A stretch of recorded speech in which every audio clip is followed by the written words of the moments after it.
Aya Fam. Sabi nila, normal lang daw ang maging tanga sa pag-ibig. Kapag sobra kang nagmamahal, hindi mo namamalayan na nabibigay mo na pala ang lahat sa taong minamahal mo. At saka mo lang mapapansin na naibigay mo na ang lahat kapag wala nang natira sa'yo at wala ka nang maibigay pa. Mayores ka, Morena. Tawagin niyo na lang ako sa pangalang Rufina.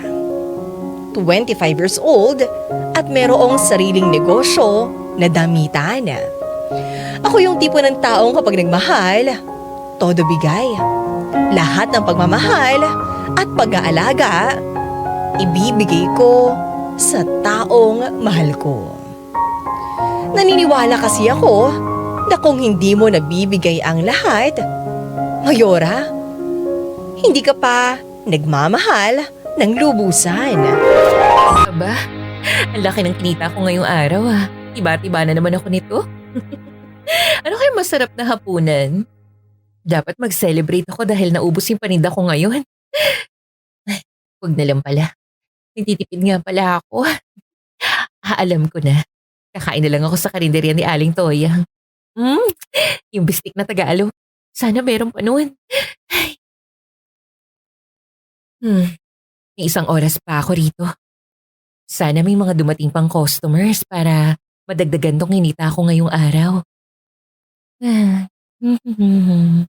Hi, babes! Babes! Mwah. Ang aga mo naman yata ngayon. Maagang nagsara yung tindahan ni Manang Olga eh. Kaya ito, dumiretso na ako rito. Buti hindi ka pa nagsasara. May isang oras pa ako eh. Sayang naman yung kikitain ko. Ay, babes, malaki yung kinita ko ngayong araw. Gusto mo sabay na tayong kumain ng hapunan? Libre ko. Libre mo na naman, wag na. Ako naman yung taya ngayon. Gusto ko kasing mag-celebrate tayo. Oo nga, magsa-celebrate tayo pero ako na yung taya. Ako yung lalaki, kaya dapat ako yung magbabayad ng kakainin natin. Sige na nga. Babes, may gusto nga pala akong sabihin sa'yo. Ano yun? Ano kasi, gusto ko sanang bumalik na pag-aaral. Talaga? Oo, nagtanong na ako kung paano maging working student. Tapos nakita ko, ayos naman, kaya ko naman. Eh di mabuti. At least makakapag-college ka na. Oo nga eh, inaisip ko rin kasi na sayang din naman. Total, may ipon na rin ako kahit pa paano. Yun na lang yung gagamitin ko para makapag-enroll. Ngayong katapusan. Tapos yung mga susunod, bahala na. Tatrabahuan ko na lang. Madali na lang yun. Huwag ka mag-alala, babes. Full support ako dyan sa pag-aaral. Kapag kailangan mo ng tulong, always to the rescue ako. Kahit na hindi pa naman ganoon katagal ang relasyon namin ni Juancho, nagagawa ko nang ibigay ang lahat sa kanya. Kung ano ang naging kailangan niya, yon ang ibinibigay ko. Pagmamahal, oras, pag-aalaga, at maski pera. Kahit nga sinasabi ng mga kaibigan ko at pamilya ko na nagiging sugar mommy na raw ako, binabaliwala ko lang. Magmula kasi noong bumalik sa pag-aaral si Juancho, binibigyan ko na siya ng pinansyal na suporta kahit hindi naman siya nanghihingi sa akin. Gusto ko lang kasing iparamdam at patunayan sa kanya na parati lang akong nasa likuran niya. Handang tumulong anuman ang kanyang problema. Hi, babes! Nandito na pala yung dahilan ng mga ngiti ko eh. Hi, babes! Mwah! Kamusta yung school? Ayos lang naman. Maraming project lang na pinapagawa sa amin. Kailangan pa namin mag-present sa business proposal namin sa isang major class ko. Tapos yung mga minor subject, ayun, nakikisabay pa sa sakit ng ulo. Hayaan mo na. Ganyan talaga kapag nag-aaral. Hindi may iwasan ng hindi ma-stress. Mag-relax ka lang, ha? Buti sana kung yun lang, kaso problemado din ako sa pera eh. Mag-e-exam na naman, kailangan ko na ulit magbayad ng balanse ko sa eskwelahan. Pati pang project ko, wala na akong panggastos.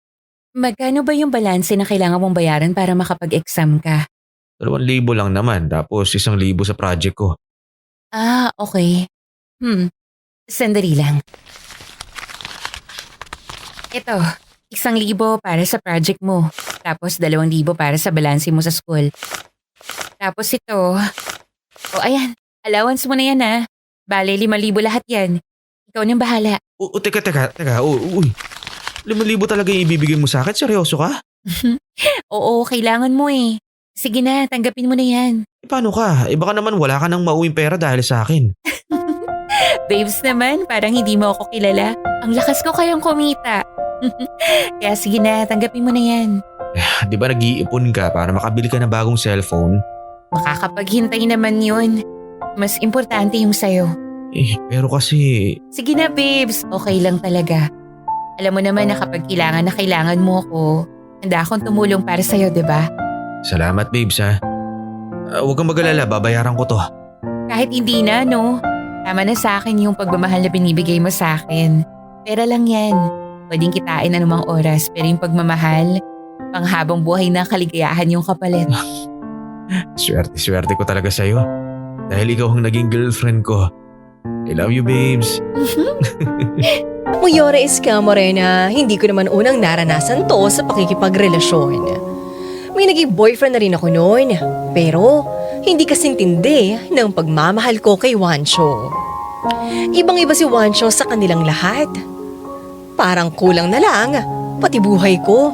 Itataya ko, mapatunayan ko lang kung gaano ko siya kamahal. Babes, ayos ka lang? Oo naman. Kanina ka pa kasi tahimik Sigurado ka ba?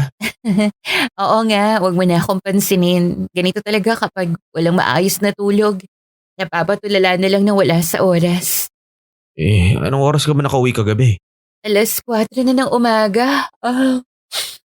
Tumulong na rin kasi ako sa pagliligpit. Babayaran daw ako Nagkulang kasi sila ng tao sa event. Parati kang iinom ng vitamins ha? Para hindi ka nagkakasakit. Opo, iniingatan ko naman yung sarili ko. Lalo na mahirap magkasakit sa panahon ngayon. Hindi pwede. Tsaka iwas germs ako kaya gumagamit ako ng Shield Bath Soap. Recommended by the Philippine Nurses Association. Mabuti naman kung ganun. Kamusta na pala yung mga projects mo? Nagawa mo na ba? Oo. Salamat babes ha. Ang taas nga ng binigay sa akin na grade Pinagbutihan ko kasi. Ayoko naman masayang lang sa wala yung tulong na binigay mo sa akin. Natouch naman ako sa sinabi mo. At least kahit papaano, nakakatulong ako sa'yo. Kahit pa paano, malaki yung nagawa mo sa akin. Ikaw nga yung sumagot ng allowance ko Pati nga mga tuition fee ko. Minsan ikaw na yung nagbabayad. Gusto ko kasing matupad mo yung mga pangarap ko sa buhay, kaya tinutulungan kita. Huwag kang mag-alala babes. Hindi kita bibiguin. Basta wag mong kakalimutan na nandito lang ako para sa'yo. Mga idol, kahit na marami ang nagsasabi na malaki raw ang possibility na lokohin lang ako ni Juancho, Mayora, buong tiwala pa rin ang binibigay ko sa kanya. Parati kong sinasabi sa kanila na hindi yun magagawa sa akin ng boyfriend ko. Sa loob ng panahong magkarelasyon kami, oo, inaamin ko na mas mahal ko siya. Pero nararamdaman ko naman na mahal din niya ako. Kasi gano'n naman talaga Mayora, di ba? Ang pag-ibig. Hindi na bale kung sino ang mas nagmamahal dahil ang importante, totoong pagmamahal ang nasa loob ng isang relasyon. Kapag wala siyang pera, hindi ako nagdadalawang isip na bigyan siya.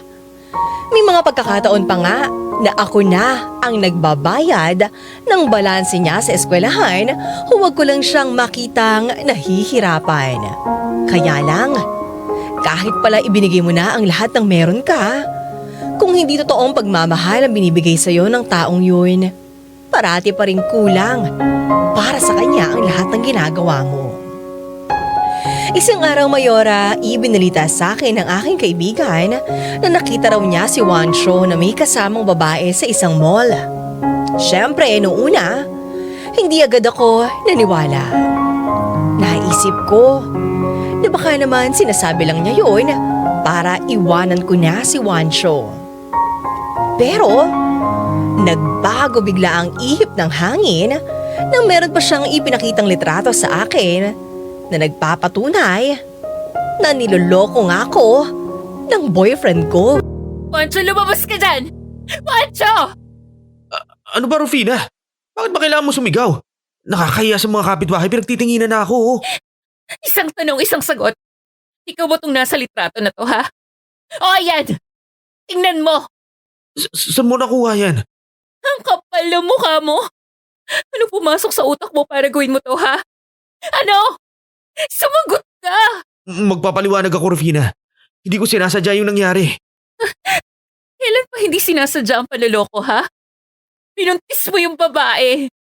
At ang masakit pa doon, pinagsabay mo kaming dalawa. Umami ka nga. Kaya ba palagi nauubos yung perang binibigay ko sa'yo dahil sa babaeng yon? Kailangan ko siyang panagutan. Pananagutan? Kapal talaga ng mukha mo. Ginagamit mo yung pera ko para panagutan yung babae mo? Sa akin galing lahat yon. Sa dugot pawis ko nang galing yon. Rufina, I'm sorry. Hindi ko naman sinasadya eh. Wala akong nagawa nung nalaman ko na buntis ko siya. Aksidente lang ang lahat. Oh, talaga? Aksidente? Huwag akong lukuhin mo, hayop ka! Bakit hindi mo nalang aminin sa sarili mo na hindi mo talaga kaya makontento sa isa? Alam ko nagkamali ako. Tanggap ko naman yun eh. Tapos ano? Sasabihin mo sa akin babawi ka sa pagkukulang mo? Hindi. Bala ko nang makipag-iwalay sa'yo noon pa. Pero hindi ko lang talaga mahanap yung tamang tiyempo. Mas pinipili mo siya kaysa sa akin? Kailangan mo maintindihan na dapat ko siyang panindigan. Mancho, paano naman ako? Paano naman ako? Hindi minsan ba naisip naman ako ano yung mararamdaman ko? Kung kakayanin ko ba kung iiwan mo ko? I'm sorry. Turo ka na lang, Son. Turo ka na, sorry. Ano ba nagawa ko sa'yo? Sabihin mo anong kulang sa akin. Dahil hindi ko alam kung bakit sa kabila ng ibinigay ko sa'yo. Kulang na kulang pa rin. Sige, magsama kayo ng babae mo. Simula sa araw na to, tapos na tayong dalawa. Aaminin ko na gusto ko pa sanang magpakatanga ng mga oras na yun. Hindi ko kasi kaya na mawala sa buhay ko si Wancho. Dahil siya ang naging mundo ko. Pero alam ko rin naman na walang madudulot na maganda sa akin kung gagawin ko yun. Bababa lang ang tingin ko sa aking sarili. Kaya naman kahit mahirap at kahit masakit, tinanggap ko na hanggang dun na lang ang kwento naming dalawa ni Wancho. Anong kailangan mo? Gusto kitang makausap. Hindi kasi tayo nagkausap ng maayos nung huli tayo nagkita eh. Hindi ba sapat yung naghiwalay tayo at mas pinili mo yung babae mo? Kasi para sa akin, sapat na yun. Wala na tayong dapat pag-usapan pa. Meron. Meron, Rufina. Gusto kong humingi ng tawad sa'yo. Malaki yung naging kasalanan ko eh. At alam ko na hindi madadaan sa isang sorry lang ang lahat. Hayaan mo na yun. Tapos na kitang iyakan. Kusang napagod na lang kasi yung mga mata ko sa kakaiyak. Kalimutan na natin yun. Galit ka pa rin ba? Hindi ko alam. Dahil hindi ko alam kung ano ba ang una kong mararamdaman. Galit dahil niloko mo ko? O pagka-miss dahil ngayon lang ulit kita nakita? Ewan ko. Ano ba pag-uusapan natin? Nakukonsensya ako dahil sa nagawa ko sa'yo. Tama ka, wala akong kwentang lalaki dahil nasaktan kita. Pinili ko pang magloko. Pero Rufina, kahit anumang gawin ko, hindi ko na maibabalik pa yung dati. Nagawa ko na yun, nasaktan na kita. Buti naman alam mo. May itatanong sana ako sa'yo. Inahal mo ba talaga ako? Oo naman. Alam mo yan. At pinaramdam ko yun sa'yo. Kung ganun, bakit siya pa rin yung pinili mo? Bakit hindi ka nakiusap sa akin na samahan kitang harapin ang sitwasyon mo? Nahintayin kitang maayos mo yung problema mo. Kasi Wancho, gagawin ko naman yun eh. Mahal na mahal kita at kahit ano titiising ko. Pero parang wala ka ng choice na mga panahon na yon. Hindi mo nga ako pinigilan. Ayoko kasing sayangin ang buhay mo nang dahil lang sa pagkakamali ko. Kasalanan ko yun eh. Kaya dapat panindigan ko ang kapalit ng nagawa ko. Pero handa akong samahan ka. Nakalimutan mo na ba yung palagi kong sinasabi sa'yo? Na kahit anong mangyari, hindi ako aalis sa tabi mo. Kahit anong problema ang harapin mo, kasama mo ako. Pero mas pinili mong saktan ako. Patawarin mo ako. Alam mo ba kung anong hirap yung naranasan ko para makayanan kong ngumiti ulit? Ilang luha yung nilabas ko para matanggal yung lahat ng sakit na nararamdaman ko. Awang-awa na nga ako sa sarili ko eh. Ilang araw akong hindi nakakain ng maayos. Nakatulog ng mahimbing kasi tuwing ipipikit ko yung mga mata ko, ikaw yung nakikita ko. At yun, nasasaktan na naman ako tapos iiyak ako. Naiintindihan ko kung hanggang ngayon galit ka pa rin sa akin. Iyaan mo na yun. Nangyari na eh. Wala na tayong magagawa. Siguro naman hindi mo ko hihintayin sa ganitong oras kung wala kang importanteng sasabihin. O baka pinuntahan mo lang ako para humingi ng tawad.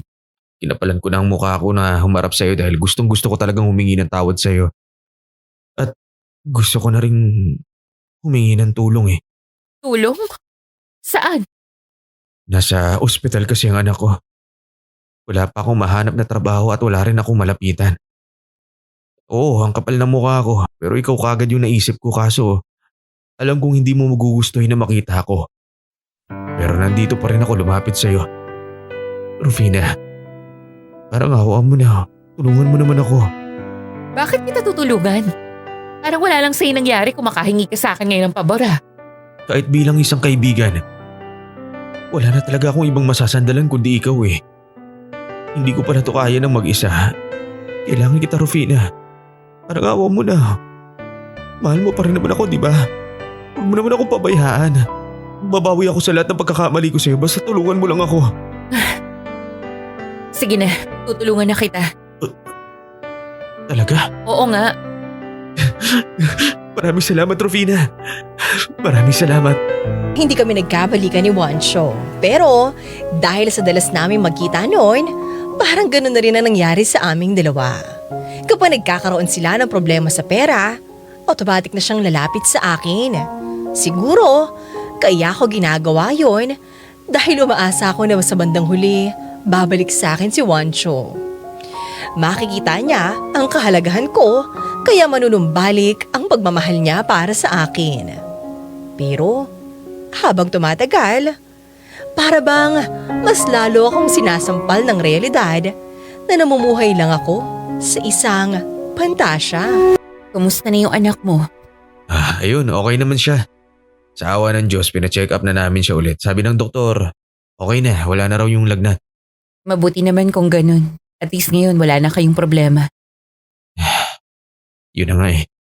Kakatapos lang ng isa, ito naman yung panibago. Bakit? Anong nangyari? Si Katrina kasi, natanggal sa trabaho. Alam mo naman sa kanya, halos nanggagaling lahat ng ginagastos namin. Pasalamat nga ako dahil nandyan ka eh. Bakit hindi ka maghanap ng trabaho? Hindi ko naman kasi inakala na ganito pala kahirap maghanap ng trabaho. Halos walang bakante yung mga pinapasukan ko. Yung iba naman, hindi ako tinatanggap. Ewan ko ba? Ang malas-malas ko sa buhay. Kaya mo yan, makakahanap din kayo ng paraan. Ang sabi naman ni Katrina, may nakabang na trabaho sa kanya kaso 2 buwan pa yung kailangang hintayin niya. Kapag nangyari yun, siya na muna daw ang bahala sa lahat kasi malaki naman daw yung sweldo. Kaya naisip ko bumalik sa pag-aaral. Talaga? Mabuti naman kung ganun. Mas maganda pa rin yung tapos sa pag-aaral. Kaso ang problema, hindi ako kayang sustentuhan ni Katrina. Bakit hindi ka mag-part-time? Pwede naman yun eh. Matatagalan kasi ako eh. Kaya naisip kong lumapit ulit sa'yo. Ano? Rufina, sige na oh. Tulungan mo naman ulit ako. Gustong gusto kong bumalik sa pag-aaral eh.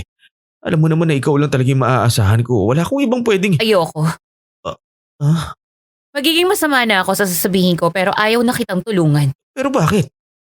May nagawa ba akong mali sa'yo? Wala kang ginagawang mali sa akin. Pero ako ang may ginagawang mali sa sarili ko. Anong ibig mo sabihin? Tama na, Juancho. Pagod na ako magpagamit sa'yo. Pagod na ako magpakatanga at umasa na sa pamamagitan ng pagtulong ko sa'yo. Magagawa mo ako mahalin ulit. Hindi ko na pwedeng sabihin sa sarili ko na kulang pa rin kasi sobra-sobra na eh. Tumayo ka naman sa sarili mong mga paa. Pero kailangan kita, Rufina. Mas mahal ko ang sarili ko. Matagal-tagal na din na naging bulag ako sa mga ginagawa mong pang-aabuso sa akin. Pero ngayon, nauntog na ako. Tama na, Juancho. Pagod na ako. Sobra na to. Rufina naman, huwag mo gawin sa akin to. Ikaw na lang yung maaasahan kong tutulong sa akin eh. Bakit? Tinulungan mo ba ako ng mga panahon na halos mamatay ako sa sakit? Na halos hindi ako makakita ng maayos kasi mugtong-mugto na yung mga mata ko sa kakaiyak ng dahil sa'yo? Nagawa mo ba akong tulungan na gumaan yung pakiramdam ko? Hindi. Kaya naisip ko, wala ka palang karapatan na humingi sa akin ng tulong dahil minsan mo na rin pala akong tinalikuran. Ititigil ko na tong katanghan ko sa'yo. At salamat nga pala sa sakit na binigay mo sa akin. Mas nagawa ko kasing mahalin yung sarili ko. Narealize ko na hindi ko dapat ibaba ang sarili ko para lang mahalin ako. Ito na sana yung huli nating pag-uusap. Siguro dumating na ako sa puntong naubos na lang dahil naibigay ko na ang lahat kay Juancho. Kaya sa huli, ako na rin mismo ang umayaw at lumayo. Natatakot kasi ako na maging katulad ako ng ibang babae na nagmahal ng sobra at parang nabaliw dahil sa huli, hindi pinili. Kahit mahirap, pinilit kong makabangon mula sa pagkakadurog ng aking puso. Alam ko na sa umpisa lang naman akong halos mamatay-matay sa lungkot at sakit. Pero sigurado naman ako na darating din ang panahon na malalagpasan ko ang lahat ng ito. Sabi nga nila, tiis-tiis lang. Aaminin ko, Mayora, na hanggang ngayon hindi pa rin ako nakaka-move on kay Juancho. Mahal ko pa rin siya. Pero hindi na sapat ang pagmamahal na yun para muli kong piliin ang pagpapakatanga pagdating sa pagmamahal sa kanya. Hanggang dito na lang ang aking kwento, mga idol. Maraming salamat sa inyong pakikinig. Hanggang sa muli, lubos na nagmamahal, Rufina.